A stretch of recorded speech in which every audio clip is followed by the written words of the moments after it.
And then we'll get started.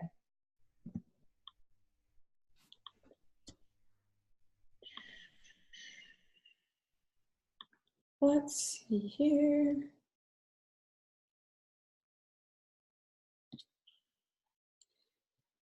All right, doesn't look like anybody has any questions in the group. Okay, okay, Sarah, sounds good. Just post in the chat if you guys have any questions. I'll wait for like 2 more seconds, but then we'll dive right into it, and I will post the replay because I think there were a couple of people that had questions, and I want to make sure they get what they need. So Sarah, remind me, are you shooting in manual, or are you using like one of the functions or the icons in your camera? Yes, to manual. Okay, cool. Good deal, good deal.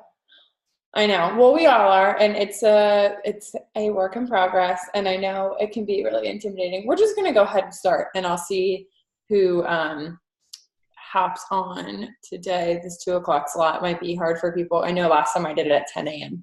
and it was a lot easier, but I have another little presentation for you guys. And so I'm gonna go ahead and share my screen. I will try and pull up the chat. I'll share my screen, but just post in the chat if you guys have any questions. And yeah. Oh, this is nice. All right. So, can you guys see everything? Yes. Okay, good, good. All right. So we're going to get started. Let me see if I can present this so you can see it better. Does that help? Yeah, okay. Good. All right, I'm just going to start, and then I will check the chat as we're going through.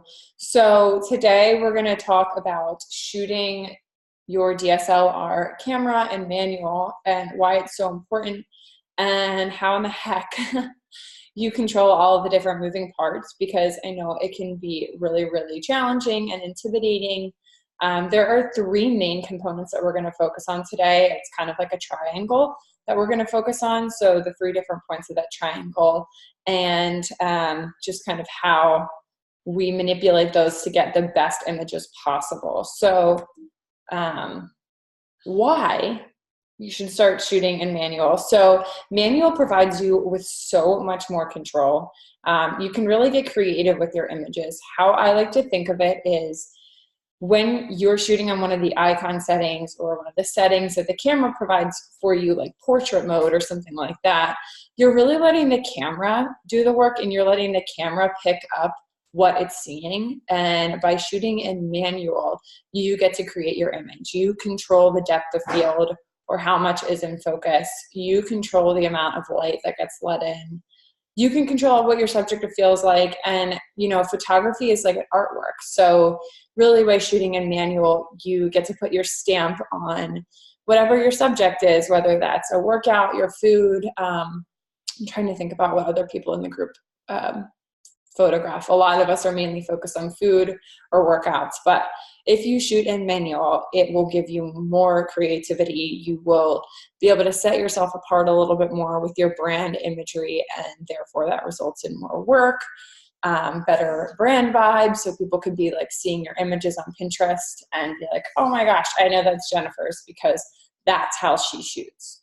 So that is why I want us to focus on shooting in manual. So the first thing we're going to talk about is aperture, or your f-stop. And this helps you achieve your depth control, and it controls how much light reaches the sensor.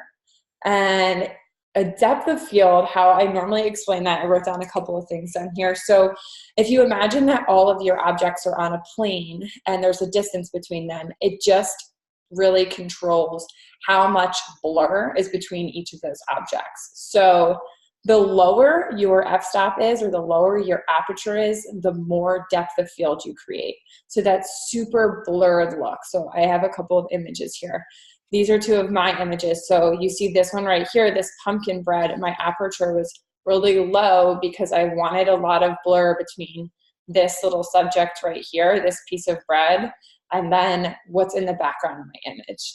Now this here, this overhead shot, I bumped my aperture up a little bit because I wanted all of this entire skillet to be in really good focus, and I didn't want that much depth in the shot because I wanted all of these little pieces to be seen, and I wanted people to be able to see the texture on the skin. So you can really manage what you want your shot to show by controlling your aperture. And you always want to kind of start there first.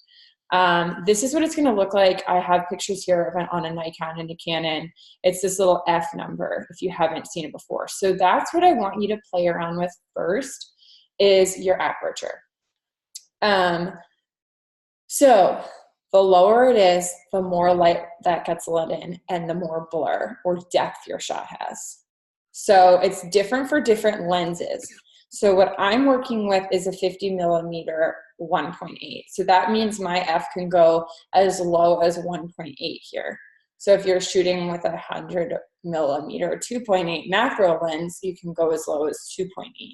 The 50 millimeter 1.2 can go as low as 1.2.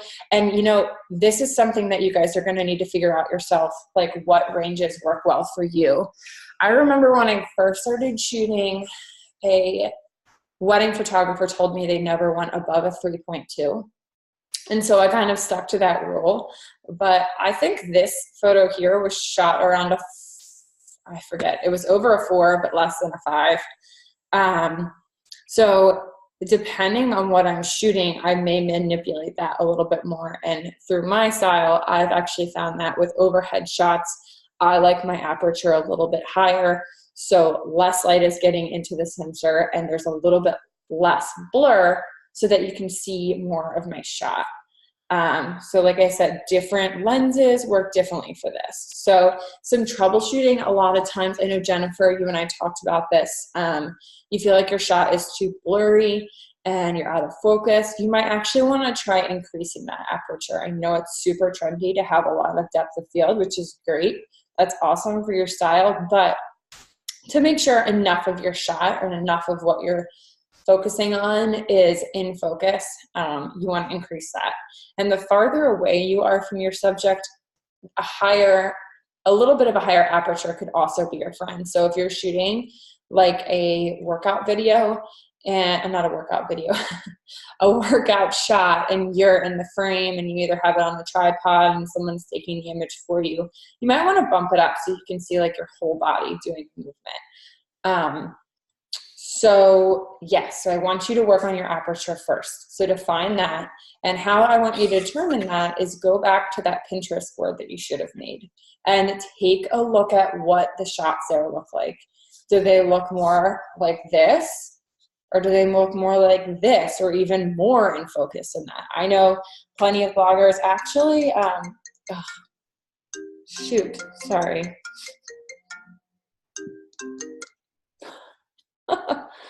Okay. Back to our training and not to my phone calls from Georgia. It's probably GE calling me for the 18,000th time today. Anyway, so look at your Pinterest board and see what style that you're gravitating towards. And it's totally fine if you need to play around with different things, even the same shoot. So when I'm shooting something like brownies or like this bread here where I've got a lot like on the foreground, like right in front of me, sometimes I'll bump my aperture down. And then, like I said, a lot of times with overhead, I really, really like to bump it up a little bit to get more clarity. Let me see if we have any questions here. Got to bump out of. All right. Okay, so we're good in the chat. Do you guys have any questions about your aperture before we move on to shutter speed? Yes, what's your question, Ellie?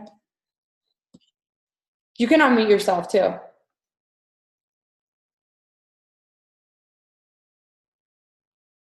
Okay. Sounds good. Just post your question. I'm gonna, after I talk about each of our 3 triangle points, we're gonna do questions because I wanna go slowly today. just to make sure this all makes sense for you.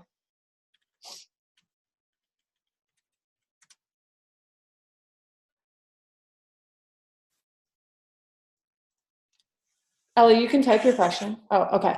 Do you find that? Yes, I think 5.6. What lens are you working with again? Do you have a nifty 50 as well?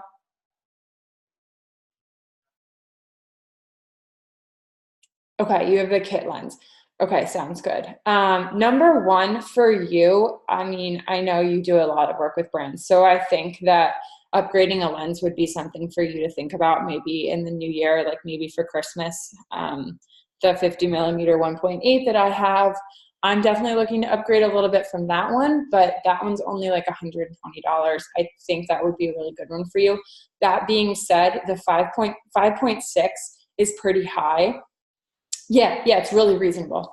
5.6 is pretty high, definitely. Like, I think this chicken picture here that I was showing you guys, I have to go back and double check because I didn't write down what that was at, but I know that I never usually go up to a 5. I'm not saying that's the right way to do things with your style, but definitely a 5.6 is high enough.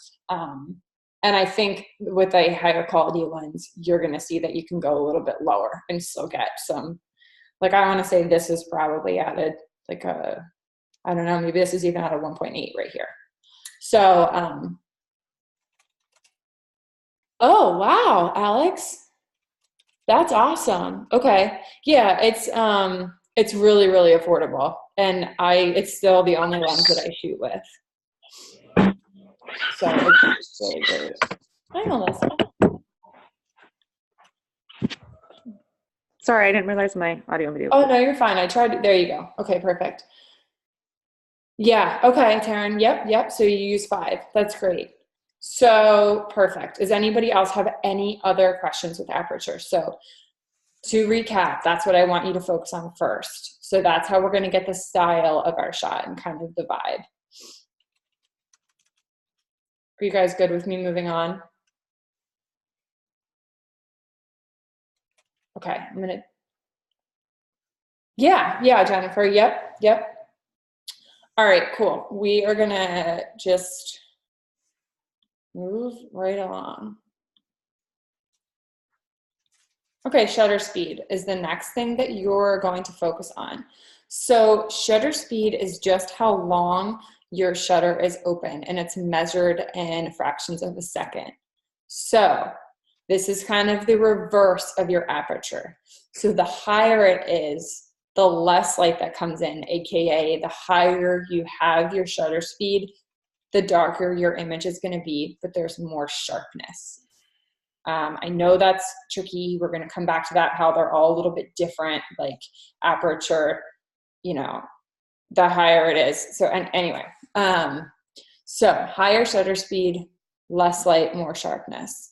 So high shutter speed is great with shots with high detail or movement. So if you guys are shooting like workouts or people moving, like I've shot a child before in a swing, and I wanted to make sure my shutter speed was nice and high so that I can capture him moving. Anytime I'm doing a shot where I'm like sifting powdered sugar or flour, I make sure to bump up my shutter speed and then like address from there. So the next thing we're going to go over is ISO, and you can adjust that based on where your shutter speed is. And farther away shots. So farther away you are from your subject, the higher you want your shutter speed to be. Lowering your shutter speed, like lowering your aperture, can help you add some light to your shot. But the thing that I want you guys to be mindful of is the lower your shutter speed is, the less sharp your image is. So decide on your aperture first. As a general rule of thumb, don't go below your lens size with your shutter speed. So if you're shooting with a 50 millimeter, try not to go below 1/50th of a second. If you're shooting with 200 millimeter, don't go below 1/200th of a second, depending on your subject. I actually find that 1/50th of a second with my 50 millimeter lens is too low for me. I don't have a steady hand, so that might just be me. I drink way too much caffeine, and there's like a tremor disorder that runs in my family, and I think it's probably from caffeine intake, and I definitely have a little bit of it, just really bad. But so if you don't have a steady hand and you like don't have a tripod handy, you might want to bump up your shutter speed a little bit. Again, great for capturing detail. So generally you're going to see like a little knob like this, and that's how you're going to control your shutter speed, and it is this right here. So it's that fraction that you're seeing. And so I just put this photo in here so you guys can see that this first photo here, it's very clear. There's less light that's let in the shot. And then, you know, by decreasing your shutter speed, there's a lot more light left in, and it's not as sharp here around this frame, around this flame. So can you guys kind of see that progression? I'm gonna escape again so I can see the chat. Okay, do you guys have any questions with shutter speed? So higher the shutter speed, higher the sharpness, less light, lower the shutter speed, a little bit less sharpness, but more light is let in because your shutter is open for longer. So if you're having issues with clarity, make sure that you are shooting in a space that's well lit, and that you compensate with your ISO, which we're going to talk about next. And you might need to bump it up just a little bit. And, you know, shooting with, if you don't have a steady hand like me, you can shoot with a tripod. That can help too. So do you guys have any questions here?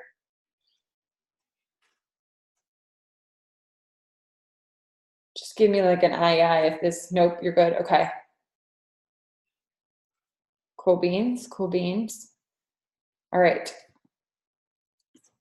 So next portion, the ISO, or some people say ISO. I think the proper way to say it is ISO, like EYESO. So the ISO is the sensitivity to light, and it's the last component to the triangle that we're going to talk about today. So your ISO helps to add or decrease light from how your photos look based on the aperture and the shutter speed that you've chosen. So after you choose your aperture and then compensate with your shutter speed, you're going to look at that light meter. You know, I think I had that in the first slide and I forgot to cover it. So this is your light meter here. And what this does is when it is at 0 or this middle mark, that means that your exposure, your photo is properly exposed. So when you start shooting, before you even manipulate your aperture or your shutter speed or your ISO, you can take a peek at this light meter just to see what kind of light you're working with for that day. If you frequently shoot in the same space, you'll kind of be able to tell on the light meter, you know, how your light is looking for that time of day. Like if it's a bright day, you'll notice that you might be a little bit overexposed. If it's a really dark day, you might be all the way down here. This is on a Canon. I know it looks different on a Nikon and a Sony, which some of you guys are shooting on, but primarily it will look very similar to this. So what you're gonna do is after you set your aperture and your shutter speed, I want you guys to take a peek at your light meter, and that will help you determine what you need your ISO to be at. So check your light meter. If it is underexposed, you are going to bump up your ISO. If it is overexposed, you're going to bump it down. So generally, the lower the ISO or the lower the sensitivity to light, the higher quality photo. The higher quality of the photo. Can't talk today. So if your ISO is lower and you're shooting in a space that's a little bit more well lit, you can shoot with the lower ISO and your photo is a little bit more high quality, or it doesn't have that granular aspect to it. I'm going to show you an example in just a second. So for me, I don't like to go too much over like 1600 or 2000. It really depends on your camera.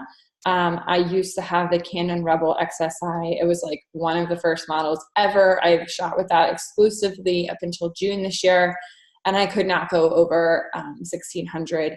Now that I have the Canon 6D, I can comfortably shoot with my ISO pretty high. I'm going to show you this next. Oh, so this is what your ISO looks like, and you can just select which one you're wanting. It's going to look different depending on the camera you have.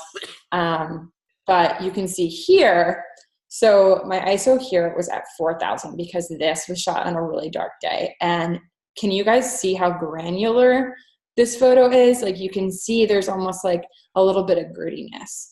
Now this photo I shot outside. It was a cloudy day, but my ISO was only down to a 640, and you can just see what a high quality photo is. It's super crisp. You can see the lines around her dress really well. Even though my f-stop or my aperture is actually lower than this one, it's a higher quality photo. So that's just something to note. But that being said, Jennifer, I know you and I talked, and the highest your ISO had ever been was at 400. You can definitely go above that. So the higher your ISO, the brighter your image will be. The lower your ISO, the darker your image will be. I know that's a little bit hard to remember, but just write those down. I will post this replay, and then I can post a little kind of a chart in the group to just kind of help you guys remember what means, which one should be high and which one should be lower depending on the problems that you're facing. So this is a really good way to kind of manipulate that photo for how you want it. And generally what I like to do, I don't like to shoot my photos at a perfect balance of exposure. I like to shoot them a little bit lower. So after I set my aperture and my shutter speed, I like to make sure that this little guy is like right here. So this is the place, that's that happy space that I like to live in, because your exposure coming out of the camera is a lot like adding salt to food. You can always add more salt at the end, or you can always add more brightness and exposure to your images. It's very, very hard to take it away. So once you guys get all the way down to your ISO, I want you to check your light meter, and I want you to set your ISO appropriately based on, you know, the light, what the light meter is telling you based on what you've set your aperture and your shutter speed at. And yeah, like I was saying, full frame and higher quality cameras have the ability to let the ISO go a little bit higher. I think a lot of you guys are still shooting on a crop sensor, which is absolutely great, absolutely fine. You're just going to need to be mindful that you might need to use a reflector. If you're shooting in a low light space, you're going to need to shoot closer to a window. The closer that you are to a window, the more brightness you have. Yeah, so any questions on your ISO?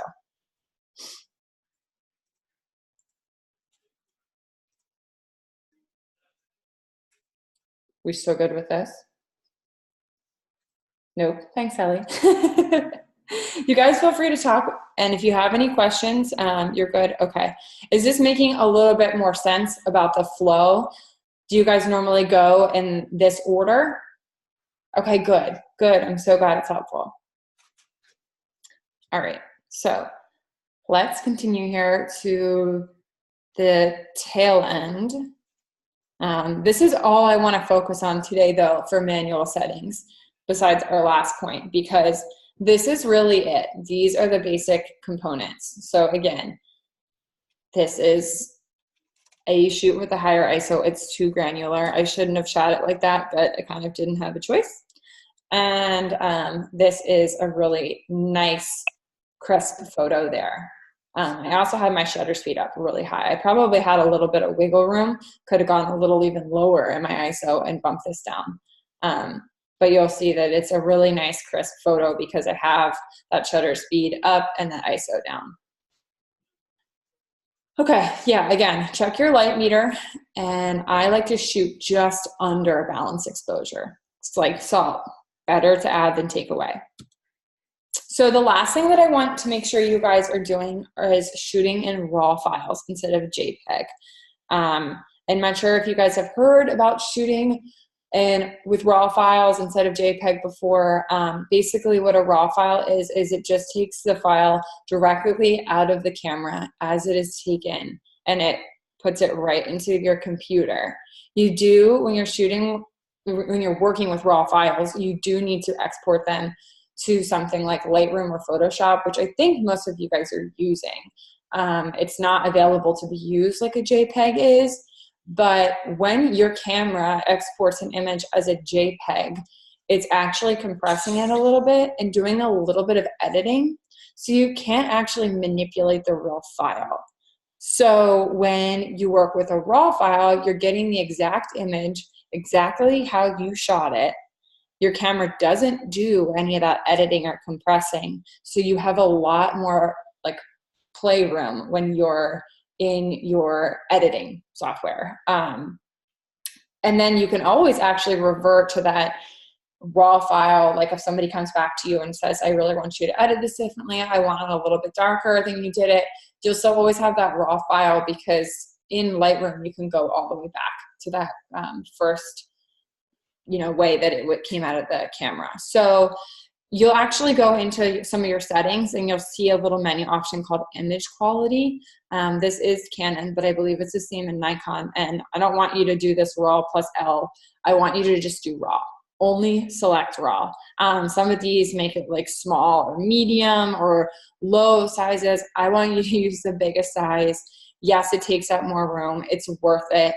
Something that you can do is you can buy a backup drive or upload your photos to like a Dropbox folder when you're done with them, and then delete them off of your computer if you're having too much storage. I don't know. I've been shooting with raw files though for, I want to say like at least a year, and I'm just now getting like really tight with space on my computer, and I have a lot of like stupid files. I have all of the files saved, which are all raw files from our wedding, which is like over 1,000 photos. I have a bunch of photos from other bloggers on my computer. I need to clean out my Lightroom, which is still from like when I first got it. So, I mean, your computer can hold more than you think it can. So if you're afraid of it taking up too much room, just go ahead and get it and be good about moving them to another storage place. So do you guys have any questions about where to find that image quality menu option so you can switch to raw files? Or are you guys shooting in raw files, or are you still doing JPEG?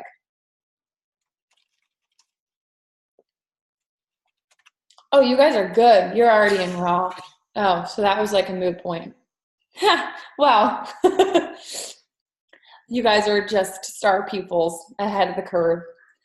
So anyway, homework. Before you do any of this, I want to make sure that you guys, we'll come back to it. I can't see your questions in the chat in my full screen right now. But first, before you start shooting, I want you to, so if you're shooting a photo shoot with cookies, I want you to go to your photography inspiration board and look at pins of cookies that you've pinned, and look at what the depth of field is in those photos. If you're shooting overhead and everything is super in focus, then I want you to bump up your aperture or your f-stop.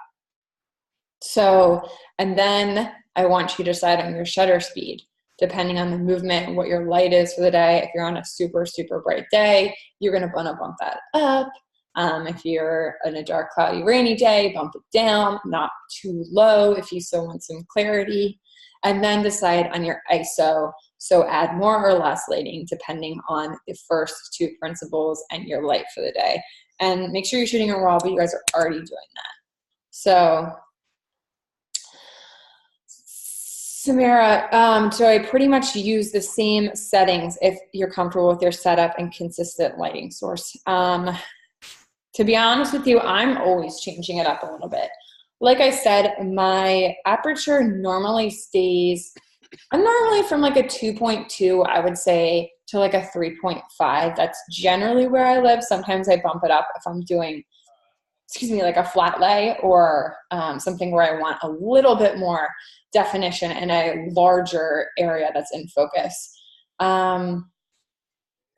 So I shoot a really high volume of content. So I'm shooting like sometimes 2 to 3 days a week, sometimes all day. So I just don't really have the luxury of shooting at like 2 o'clock on a Wednesday and that's it for the week. So my settings get moved all day. Somebody might tell you differently. That's just what I've experienced. And, you know, sometimes the clouds go in or go away, or my spaces have always been like really dark when they're dark or bright when they're bright.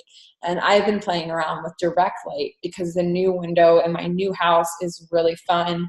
But when I'm shooting in direct light, it's way different than when I'm shooting at like 9 a.m. and there's not light shining through and it's kind of dark and cloudy and overcast. Like here, I don't know about where you guys live. Sometimes it's still a little overcast in the morning if I'm shooting at 9 a.m. But at 2 o'clock right now with where the sun is, I get pretty direct light in the window that I'm shooting out of. So I really have to, you know, what's the word? Adapt to that. I'm going to take my screen share off actually. Okay, back. So let me scroll down the chat. Same. Okay, so you've had your setup sitting since nude waiting for the light to go down. So Alex, why don't you just tell me what your camera is set up right now? And feel free, you guys, to post pictures in the group of your setup and what your settings are at, and we can talk through it. It's right behind me. You might be able to see it if I turn my thing on. Hold on. Oh, cool. The light's really brutal here today. Yeah, that is, I can see it. It's blue. It looks really blue. It's right back here. Well, normally that little blue door is closed. But yeah, I have like a wall of windows. You do. So it's annoying, but I also have an ottoman that's like the perfect height for the window. So yeah, a couple of things. Hold on, let me get it for you. My setup's something I really struggle with because I get so much light that it's all like really harsh shadows. Yep, that's what I'm working with right now too. 1 second, let me grab this because it's right next to me. Okay.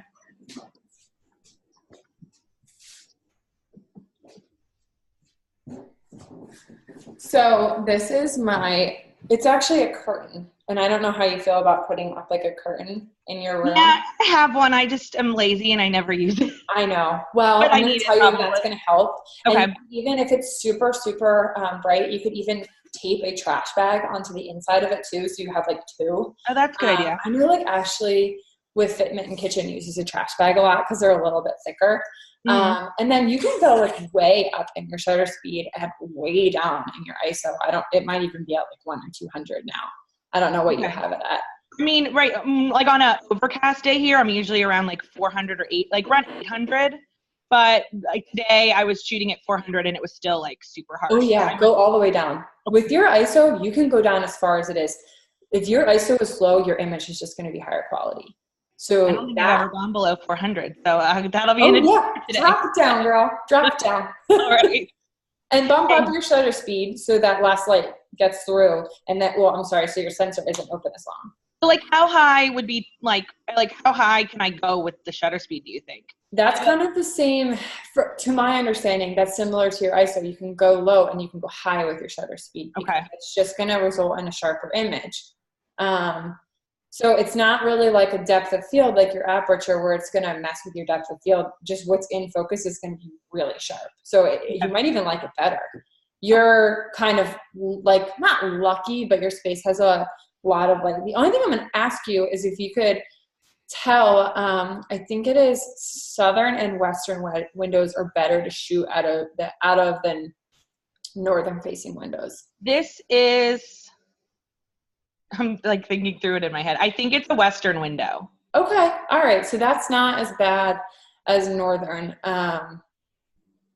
Yeah, but I know mine's actually southern facing. It just gets a lot more light than I was used to. My old apartment, y'all, it was a cave, like where I was shooting in up until September, a straight up cave. Like on rainy days, it was really hard. And so I kind of had the opposite problem with you, but now I'm kind of in your camp where my space is a lot sunnier. There's a lot of windows. So try that, double up with that, if you don't want to wait all day. If you can wait, that's fine. And you know what you can even do? Just like put some duct tape and tape them up and then pull them down, or masking tape. Yeah, I use like packaging tape normally. Yeah, well, it's fine. So Okay. I know it takes a little longer, but that'll help. And if you double it up with a trash bag behind it too. That trash bag's helpful because sometimes it's not quite enough. Not enough. So.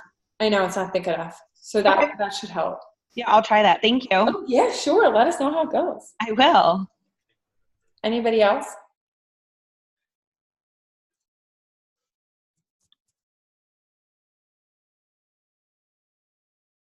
You guys have any other questions? So Alex has a really, really bright space. Do you have a specific lens you recommend?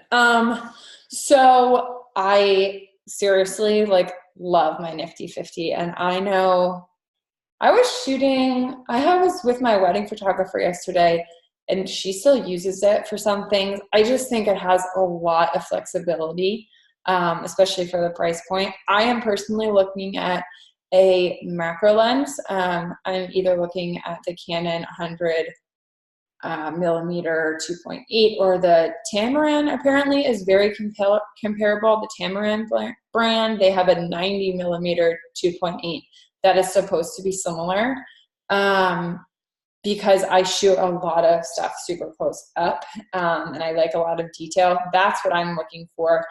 I personally only have my Nifty 50. That's what I've been able to work with. My budget has been really, really tight. Just with where I am in life, I've had to, I upgraded to a full frame camera. And I will say that, let me backtrack a little bit, just getting off on a tangent. So the camera that I used to be working with was really limiting because it was really, really old, which I was using up until June of this year. So I bumped up to a full frame camera, and I have the 6D. A lot of people have the 5D or the 5D Mark II. It just depends on your budget. I feel like for where I am right now, I didn't need the best of the best. So I got the 6D so I could bump up to a full frame camera, which just means that my camera can use the full capability of the lens that I have attached to it. So it's made what I've been able to do with the 50 millimeter even more cool.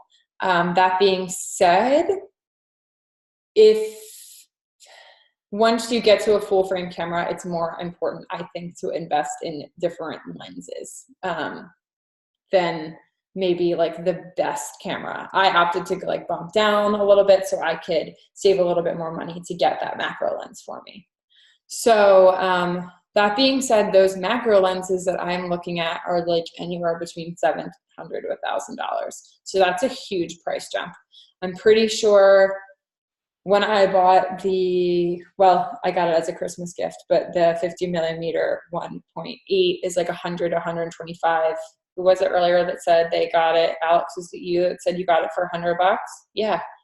So, and what I'm going to tell you guys too is go to your local camera supply stores. I have a great one around here, and he was able to tell me about the Tamaran. You can play with stuff there in store. They will let you, they will walk you through stuff. You can bring in your current gear, and they will show you what will work with what you have.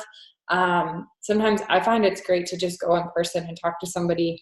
I spoke with an elderly gentleman that's been in the game. He does jewelry and product photography. He's been in the game for 40 years. So they're a wealth of knowledge too in person. Does that help a little bit, Ellie? But starting to just upgrade to your first lens, I would say the 50 millimeter 1.8 is a great one to start. I think you can rent that one for $19 a day too, if you want to just rent it and see.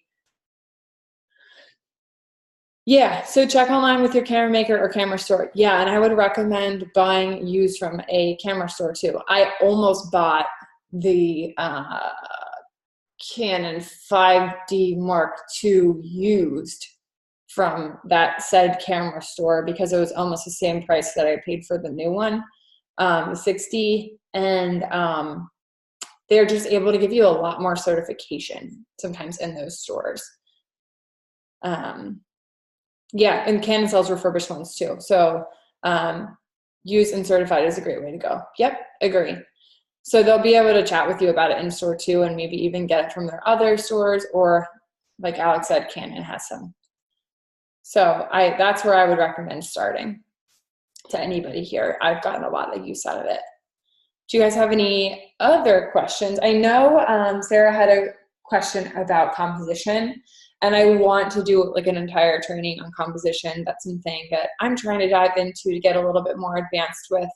But my number one tip for composition that I just want to give you guys today, yeah, Sarah will definitely do that, because I think that deserves at least one training, if not more. One thing that I'll just tell you, aside from just taking inspiration from other people, the best thing that's been told to me is make sure when you're styling that things like visually make sense. So if you're like using herbs on a white background and you've got a tray of chicken, make sure that you're kind of arranging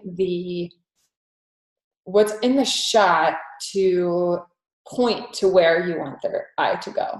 So if you have a sprig of rosemary and a piece of chicken, point the sprig of rosemary exactly where you want somebody to look at the chicken.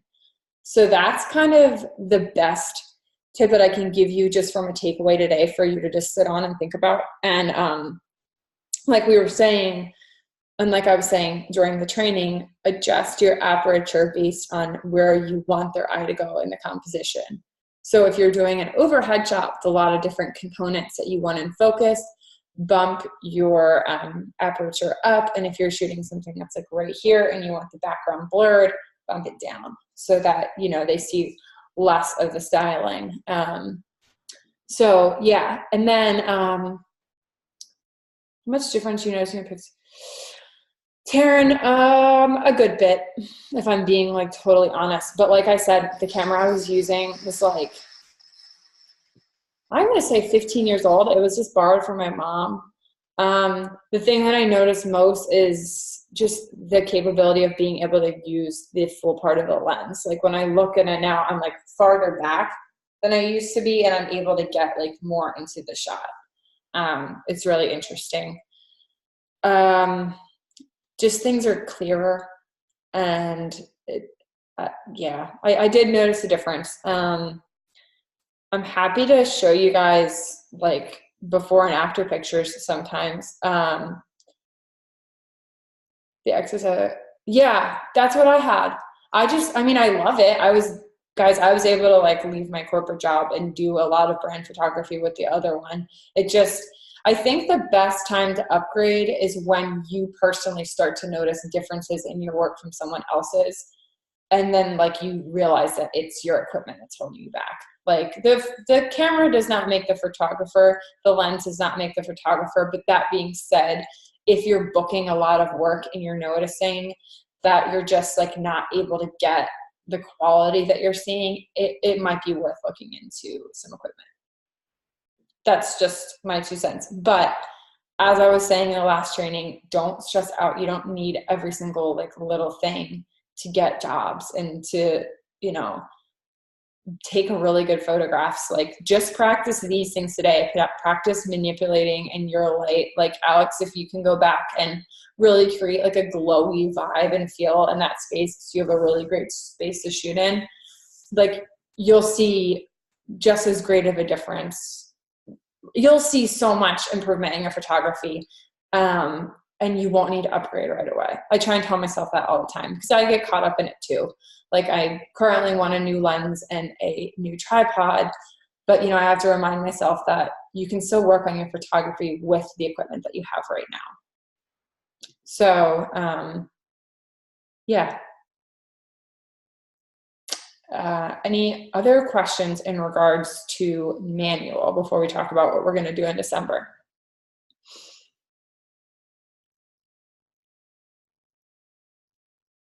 Yeah, it is. It is, Sarah. Like, and I do it too, because like you read a blog post and you're like, oh, the cheapest like one that you recommend is like $600. And then you start to think that you're lesser because you don't have the fancy equipment. But, you know, everyone has to learn the basics and everyone has to learn the photography principles. So I think it's more important to invest your time learning about you know, things like this, like investing in this group so you guys can learn how to properly shoot manual, investing in other courses even. Like, I am certainly not the end all be all of photography trainers. So like just learning from other people, that's important too, because the more that you can utilize the equipment that you do have, when you are in a position when you're able to upgrade, you'll be able to really use your equipment and you'll just know the basics of good photography. So if you guys don't have any other questions, that's my next point, is what do you guys want to focus on in December? I have two options. Option one is how to make a living as a like food or brand photographer when you have a really small following on social media, because that's like basically me, or it was me. I will have left my corporate job like 2 years ago in April, and I don't even think I had 1,000 Instagram followers. Or do we want to work on composition? I feel like I'm going back and forth because I want to fuel you guys to start planning for the new year and for new opportunities so you guys can make more money in 2019. But I also want to work on the basics. Okay, you want to work on? Okay. Okay, cool. So we want to do like how to get jobs. Okay, the income first. All right, cool. And then when we get to January, we can focus again on like styling and things like that. And feel free to ask questions on that stuff in the group. I mean, I'm here for your help. But I'll kind of walk you through like what I did, so a couple things that I felt like set me apart, and yeah, we'll do that then, because I want you guys to feel like you're on fire for a good plan. After the planning party, I forget exactly when, let me see when the training is in December. 1 second.